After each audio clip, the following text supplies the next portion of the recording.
kale lumut Sri Tuntung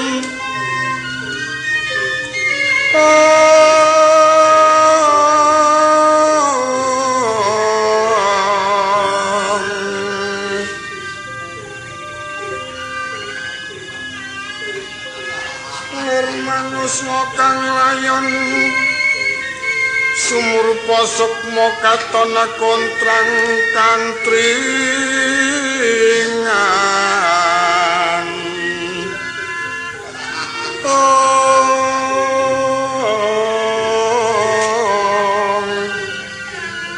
roko ngendi nggonmu tiba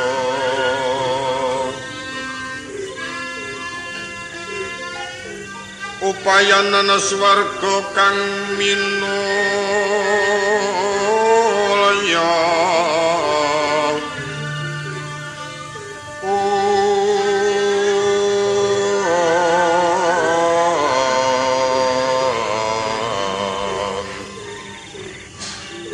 uncating sukma dedencing anglir ganggen kulawan lumut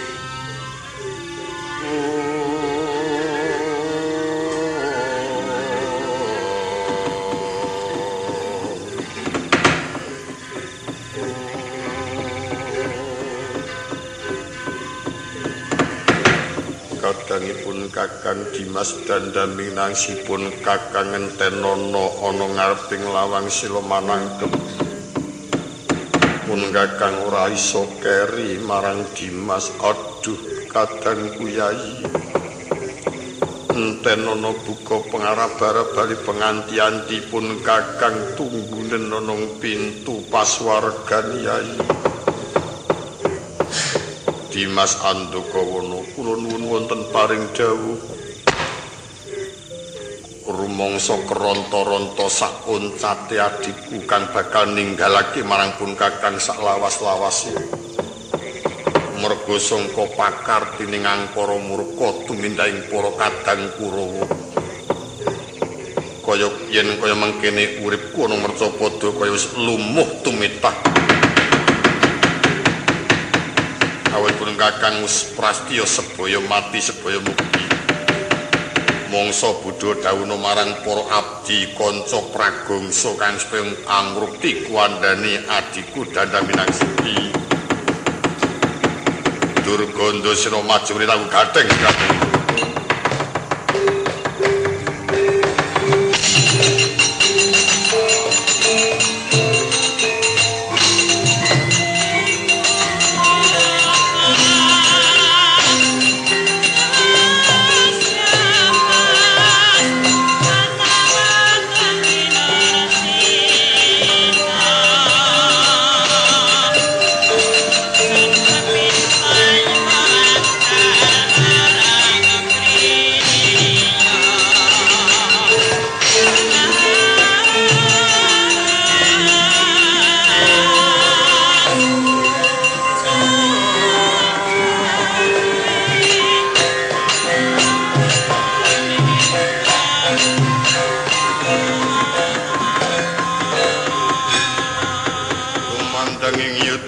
Sagung Prawadya bala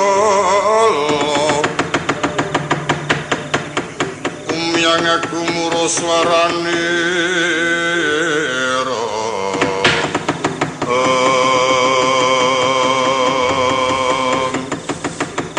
pocapori kala semana Raden Durganda Sena mulat marang Prawadya bala ingkang manjing ing peperangan prajurit sangka Ngamarta. Sanalika hanimbangi kekuatan Yaya Banteng Ketaton Kurdanira Raden Durganda Sena. Satemah Wadyabala Ngamarta mundur bodol barisan pendhapa.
Werkudara.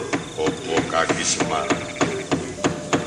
Wah, niki barisan Randu Gumbara rusak. Ngantos beto korban kang abdi pun dandang minangsi Sirna Margalayu.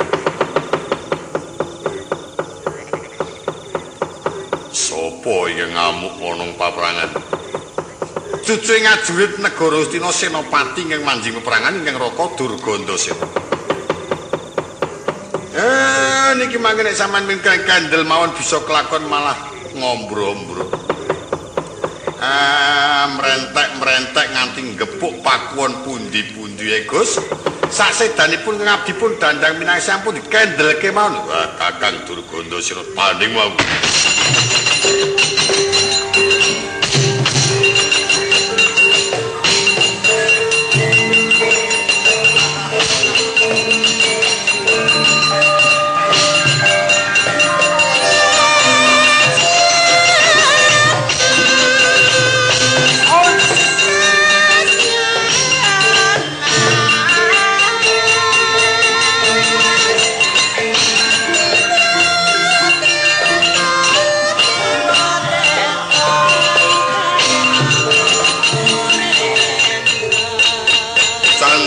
Mregut tambyuring waring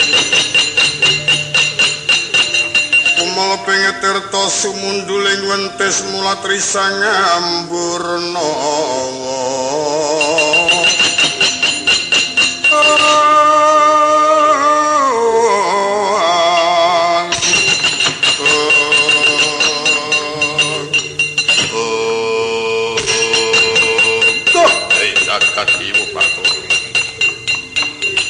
bakal pangling Dimas Werkudara. Iya, Durgandasena Kakang. Kowe mongkok atimu bisa gebuk barisan Randu Gumbara. Ora sah tanding Prawadya bala musuhmu Werkudara. Babu. Pancen tak idam-idam. Yen perlu aja mingijen sedulurmu limokon ketok kabeh. Bisa ora rentengi sirahe uncali sikil.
Durgandasena senopatinipun Dimas Werkudara. Nah, malah kebeneran kudu bisa mateni Werkudara. Awit kuwi pancen dadi sumbering kekuatan negara Ngamarta. Angger Werkudara wis tekaning pati, para santri Ngamarta seje-sejene suwe mejet wae ngrantu. Rikala sukswa kula sampun sabet damel purban mejahi dandang minangsi. Nanging sang Dimas Werkudara ingin temandang ragi kuwalan lho Man. Kawon ageng inggil. Ya. Nek dipikir Janaka kae mungsuh karo buta gedene sak gunung anakan ya menang Janakane maye. Ngono ki mengak delok-delok menungsane. Kowe kalah karo Werkudara. mongko genayen tuwa kowe pengalamane akeh kowe lumrah menang ming karo Dandang Minangsi kuwi ming patihe para satriya Ngamarta saiki kowe kudu bisa mateni Werkudara kudu anakku lanang badhe kula dawuhi pusaka bagus tak botohi Werkudara ngalo dadamu tiban pusakamu Badrawira kau bodol dadamu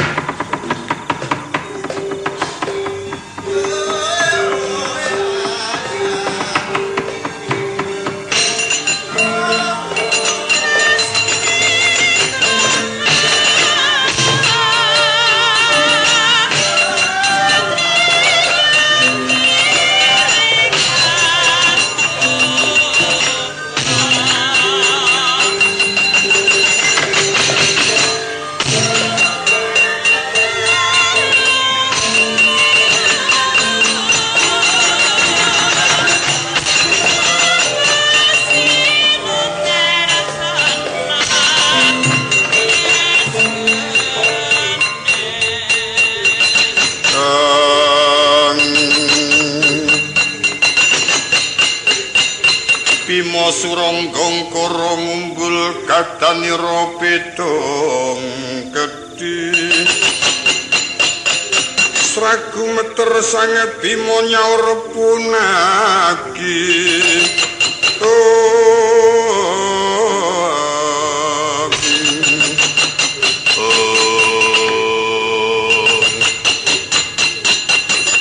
Werkudara Seno kakangku nyekel gegaman yo iki sing arep ngilangi nyawamu senajan aku ora bakal mundur secengkang aja ming loro tekaning pati dadi ndek pengamun-amun bakal tak lakoni wah leno kaprene aja takon dosa totol Badrawira yang kelakon ambleb dalam bocah ponggenya Bidutama Raden Arya Bratasena mangsa marang Raden Durgandasena. Rikala semono persasat genti silih ungkih mapan Raden Durgandasena setunggaling satriya kang pinjul ngapa-apa mrajalingaken. Mawarna-warna kadigdayane. Prandini Raden Bratasena datan keguh ing prakewa.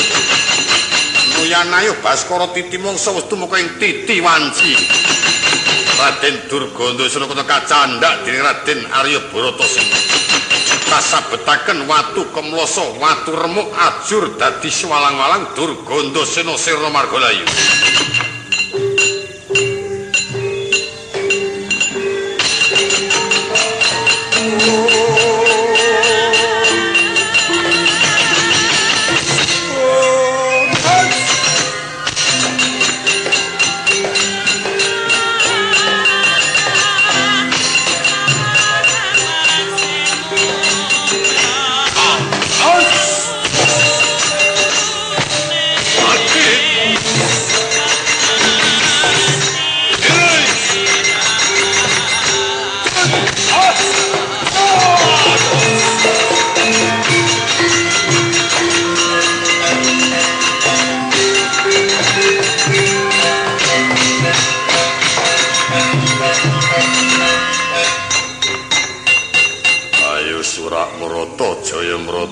Puntap sasaputu Durgandasena kakangku mati wong jero maju bareng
cenaniri nang lengesang mokswengendrinya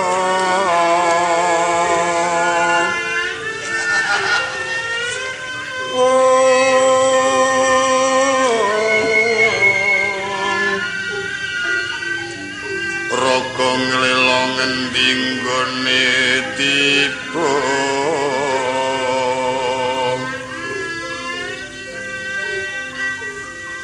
angler potra kang aku mleyang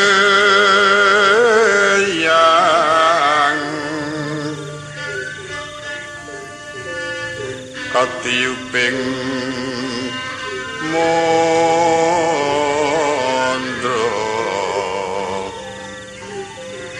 pranantaka pindha jatine skara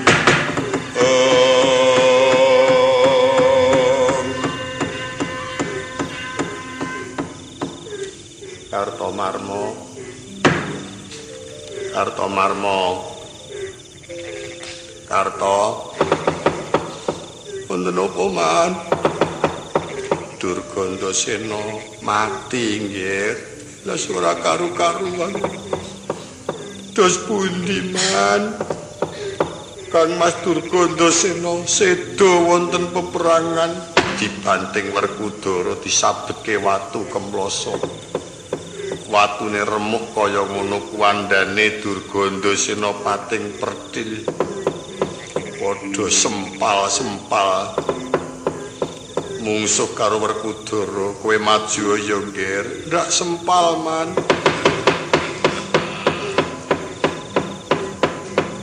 juriki kepiye karepmu kula nderek paman Sengkuni menawi kadhawan majeng sepados kula nyuwun kekiyatan ingkang langkung kathah kangge methukaken Dimas Werkudara wis saiki ngene wae amri prayogane para kadang-kadangmu Kurawa supaya nglorot gendera iki dhisik dilorot digulungke dundurke sawetara aku tak methukke Angger Adipati Karna atur kuninga menawa ta Durgandasena tekaning pati mundur saking aida mulat ponang Prawadya pelumyang aku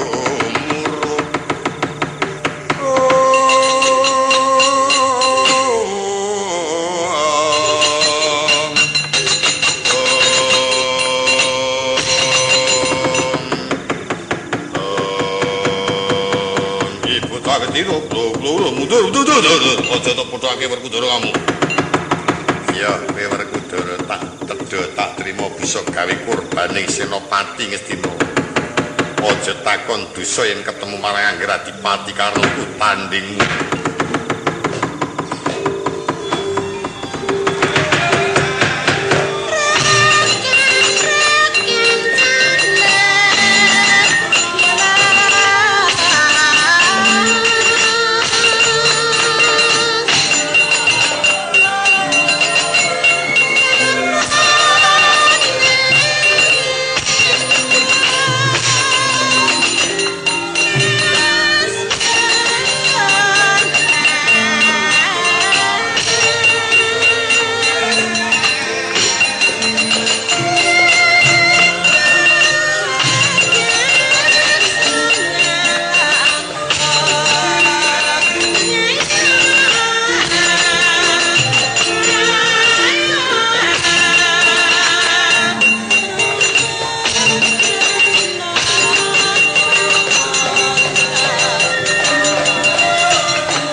Sumiti tengah Samirana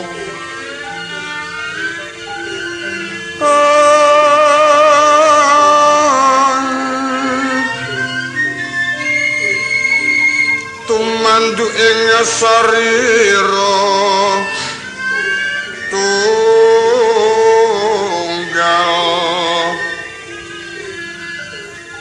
tumununganing kalbu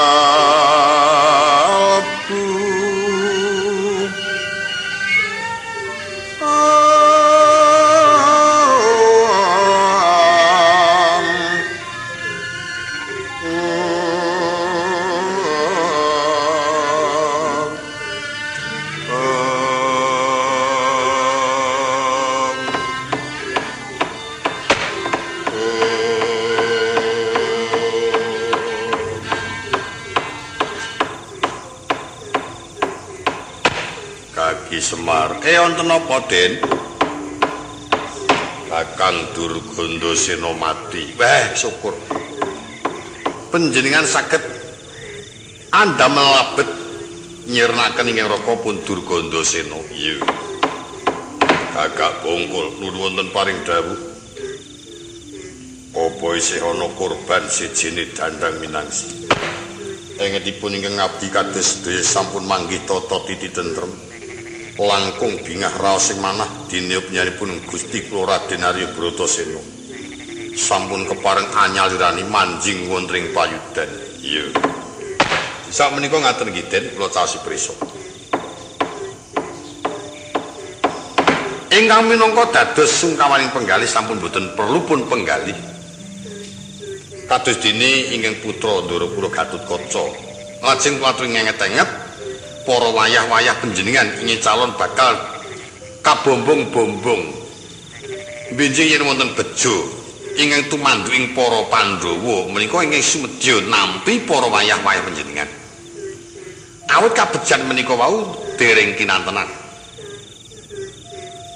sangga pangertiku senajan taku nampa kabejan ora bakal kelakon aku mukti yen to ora para putra-putraku ingkang nampa laran wis rada sawetara ndungkap yuswaku sepira cuaning pamikirku ora ana kang nyambung marang sejarah lah mangke ing badhe nyambut ingkang wayah lho ta menika panjenenganipun kedah ngudi kanugrahan ngudi kabejan supaya bisa ungguling peperangan Bratayuda niki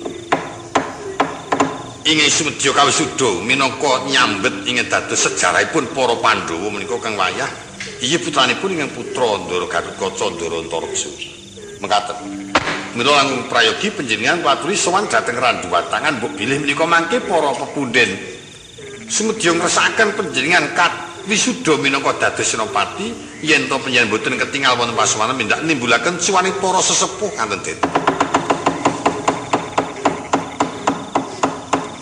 Manut karo ngendikamu Kaki Badranaya nggih.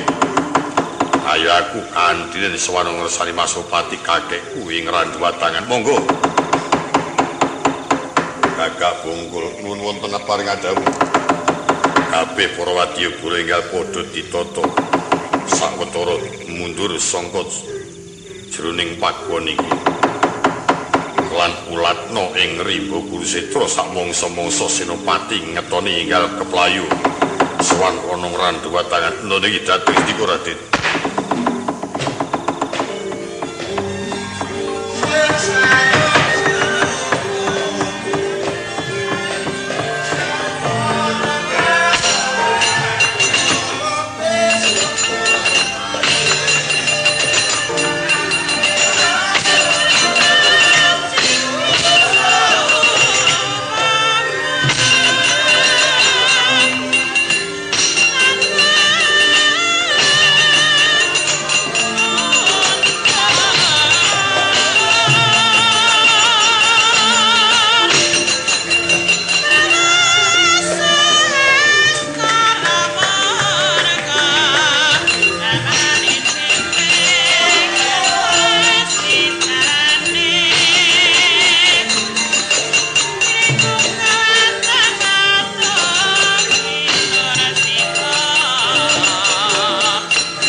Sritina ning pamyat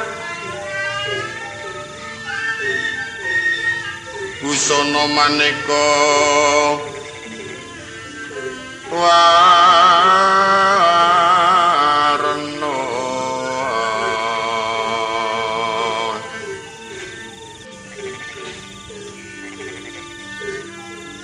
renggeng kencana rekna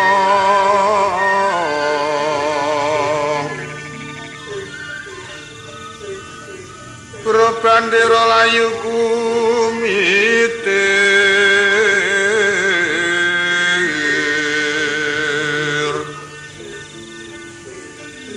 sinrang pander sing maruta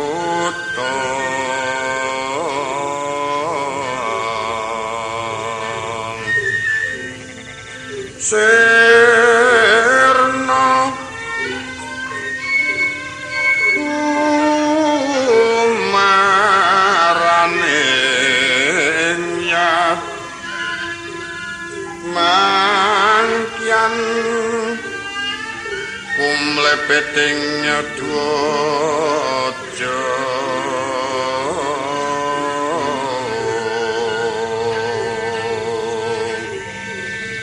Srusu Brasta kayu prapal Ron mawuran jraing bumi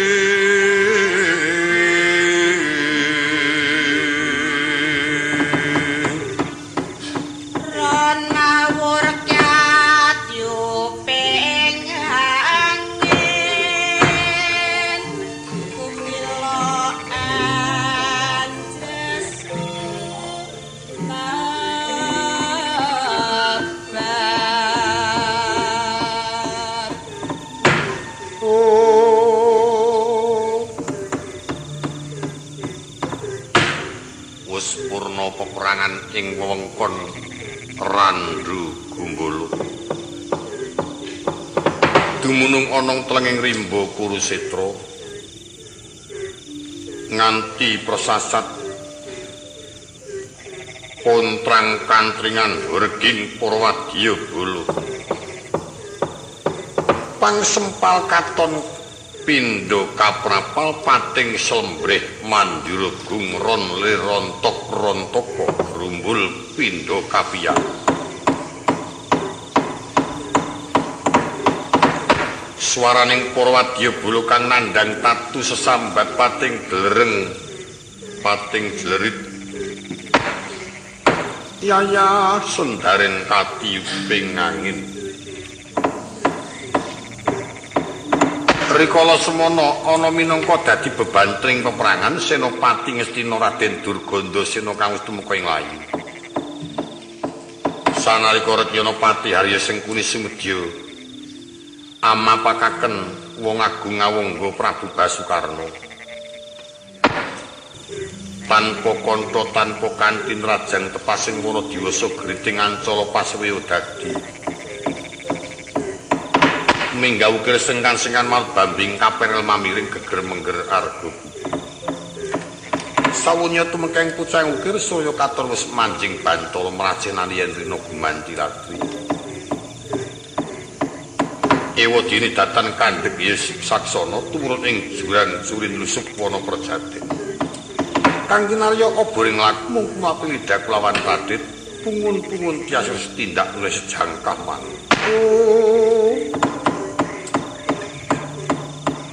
Sini gegenti kang winursita rahanto kanuju wonten madyaning wana Kacapo ingkang pinuju lenggah wonten ing gedhong Kupit Mandragini kedaton kraton Ngawangga. Sang Dyah Ayu Dewi Surti kanthi nampi piswanipun ingkang rai kekalih Raden Durta Jayarata. Jerikala semana kang raka Prabu Basukarna manunggal makwon wonten ing Bulupitu satemah dereng wonten kondur rinten pantara dan ketingal nglangu telenging kalbu datan pegat ing panwun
tomo gambar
Sekar sumaur katibing samirana amrikandaning katon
sebedyar laing para tawau anenggih kang kinari sinambeting carita punika warnanira ing kraton Ngawangga ingkang wis kondhang yen to negara iku jembar jajane gedhe pangaribawani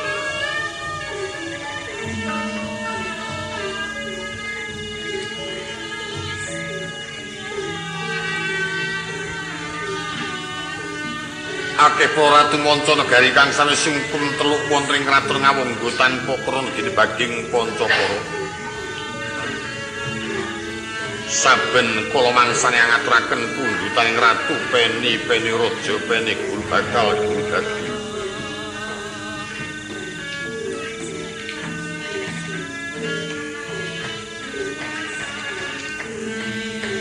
Awit ing kono sumedya ngudi marang kautaman Dir kundang dugi manca praja yen to Nalendra Ngawangga. Prabu Basukarna setunggaling ratu ingkang berbudi Balasana. Mratelaken kalamta iku masih traingandana tapa.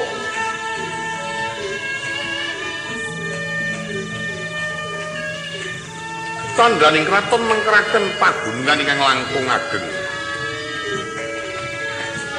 Nganakaken wana saha pasabinan ngringaken benawi twin pategalan ngayunaken bandaran ingkang langkung ageng.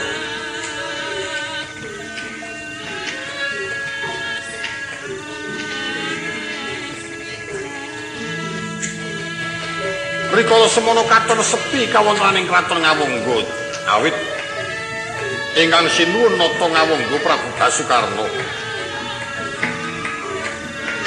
Kendran sanga ing kraton Kempal marang para kadang Kurawa dumunung ing pesanggrahan Bulu Pitu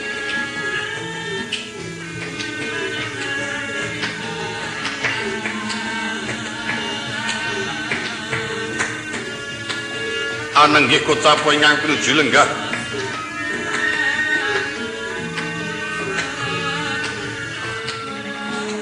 garwa nata ing Ngawungga putri sangka ing kraton Mandaraka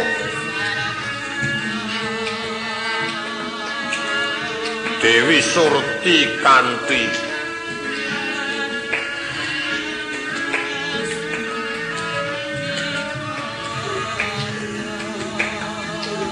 Wanudya kang sulistya ing warni patut menawa ta dadya tetungguling para wanita tuhu tresna marang garwa pinuju lenggah mengkeraken marang para abdi inggih sami ngampil upacaraning pisowanan bedhaya sriwi manggung ceti pepingitan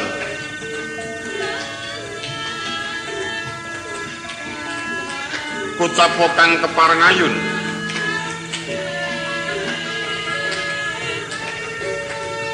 ingkang rai kekalih putra ing pesta perlaya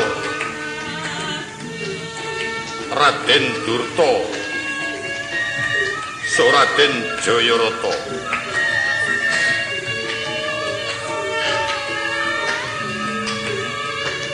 Piswanira katon rupepe yayah sata manggih krama kawistara yen to kuna andhek umari telu ambeber kunca sungkeming pasowanan pracih tanikala muto ajrih marang ingkang rupa Kusuma Dewi Surti Kanthi kocapa ingkang wonten ing pagelaran Jawi sedaya para abdi dalem Narapraja ingkang kinanggenah anjagi tata tentreming kraton Ngawungga rinten pantor dalu anenggih genti kang winursita kocapa Sang Kusuma Dewi Prisa ingkang ngrai kekalih kang pinuju marak sowan arsa paring pangandika kepareng wijining sabda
Wanudya ayu utama gambararung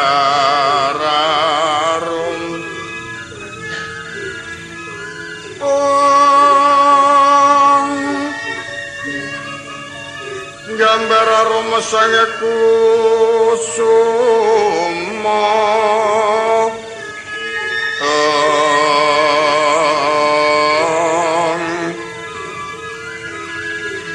ya talmawur maatu bronto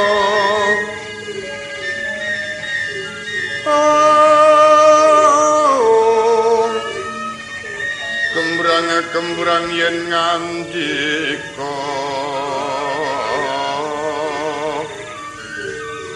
tumandu ing Maduwardana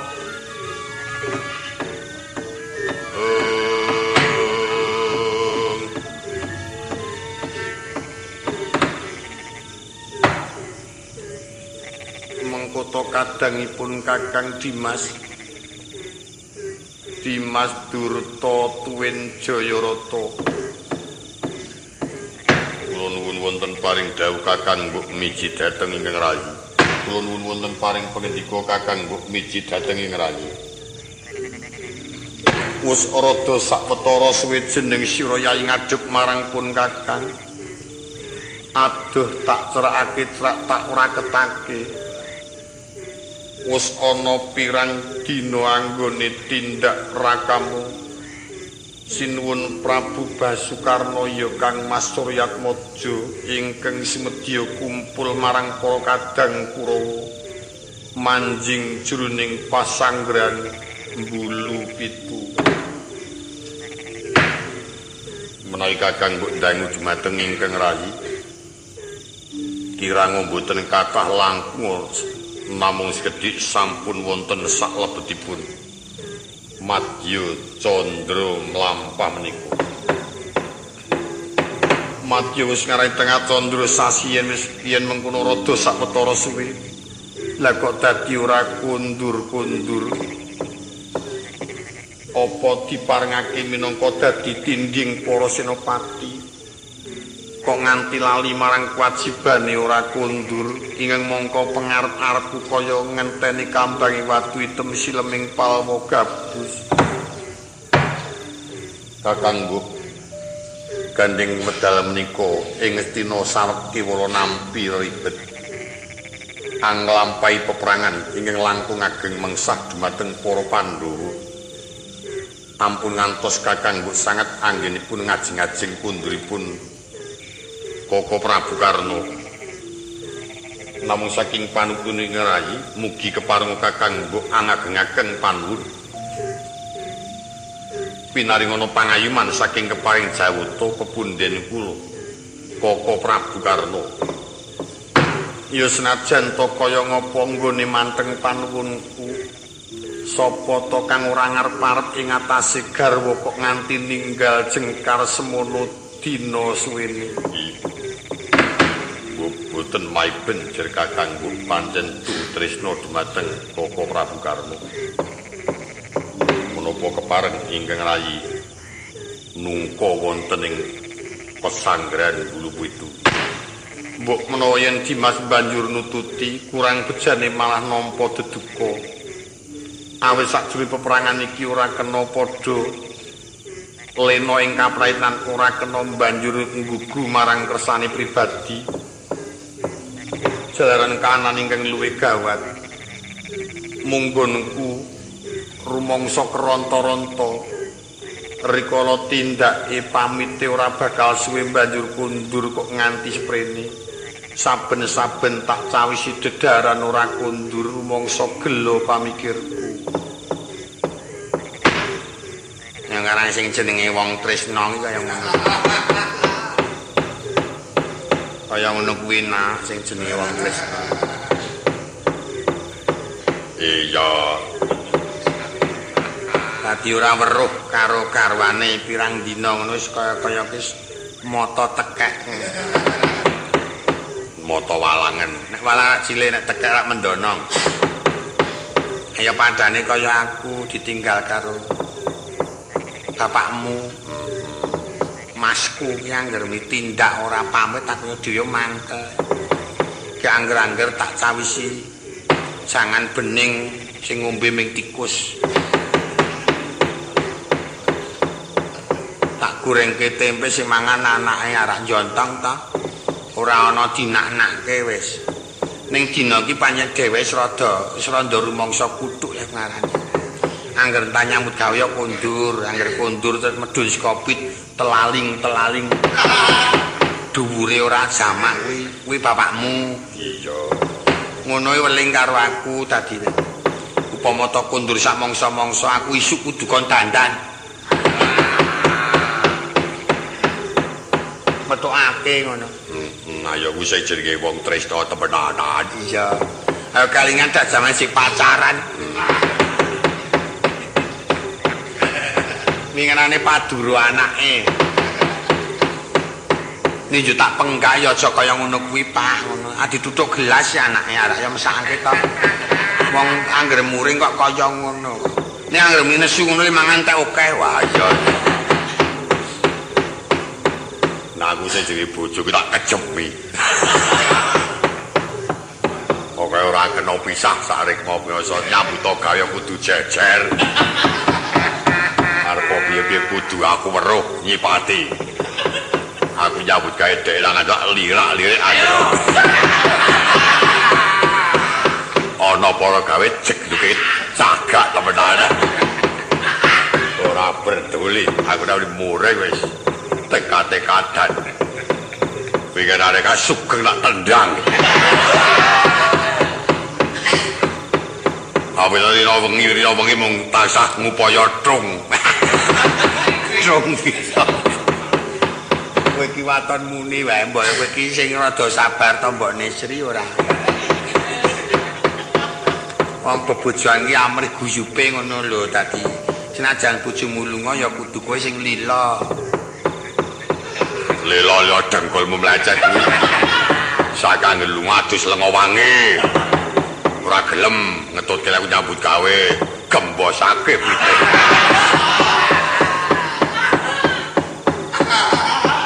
Kowe iki sing ora sembodo dek jaman isih pacaran. Arewangi bladak bilal sifat merah kaput jika.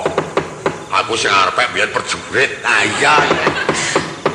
Tak boti dheweke kok malah.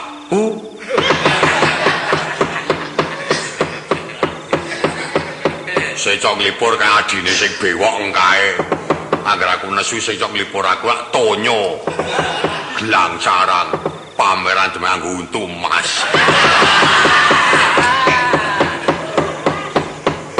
Kowe iki rasa ngomong-ngomong wis meneng wae ora. Aku angger mureng ora sak peduli. Wong iki patokane angger di gulu cekak irung cilik. Nek muring bebayane ora sepete kan. Kekuatanku telung wong ayah. Ya untung kok bojomu iki kaya padha dene lemune upama cilik bojomu iki patake ra bablas temenan kok. Biyen sing nginceng aku ki Janaka.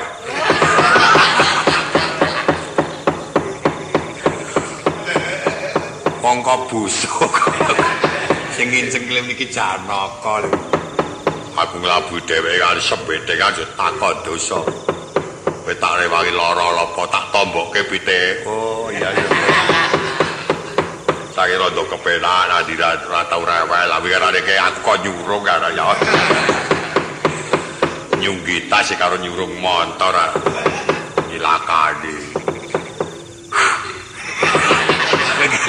Le nyembur ki ngopo? Ana wong kok nyembur. Iki mau nesu. Oh, bojomu? Heeh, sebabe kodukoke udut.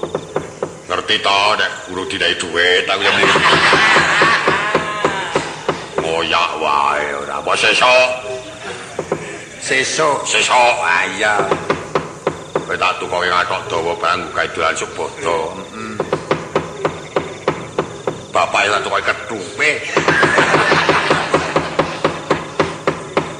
Bapakne matu kok kedu. Tak kaya kedu menanget. Iya. Agak prihatin bangun kok, Mbok. Iya ya syukur. Syukurno ayo wis jenenge wong bebrayan kaya ngono kuwi. Tak rewangi perih. gontong kok aku ki rumangsa tabah. Nara tabah sing ngiri godho aku jare ora wis titik. Kau tetep kebal kebenaran kok kelingan biyen-biyen deh. Iya. Ngandhake sapa? Niki kok Ibune Sri niki. Angger pun nesu kali sing lanang niki nggih. Karang wong kabeh padha diwatak dhewe-dhewe. Bapakmu mbiyen ngarep oleh aku ki ya ngrekoso. Ah iya. Tarewangi ada ini kok. Ini ya batine ya anak pirang-pirang kena kau gondelang. Angger kepleset gendulan anak. Kucamban wonten paring dawuh Gusti. Sawisna dedaran sawetara mbok menawa mengko sesembahmu sinuwun Prabu Basukarna kondur aja nganti ngeciwani nanging nggih dhateng sendika sikra mangrakiting nawang sasangka majarana jagatnya kang kinarya momong sarirane ingkang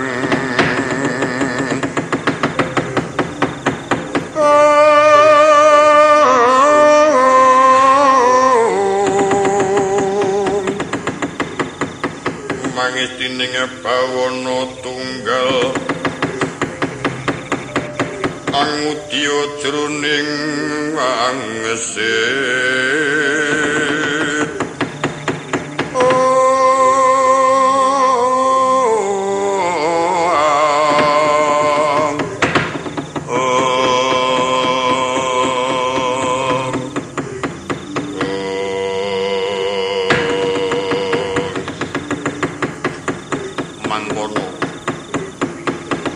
ngantos purna nggih samya imbal wacana awit sangka ana ing tias yayah anengga ilining tirta jalantara sedan ketingal saya nglang kancane carita gelis kang munggal kawikut sapa wong agung kang nembe kundur sangka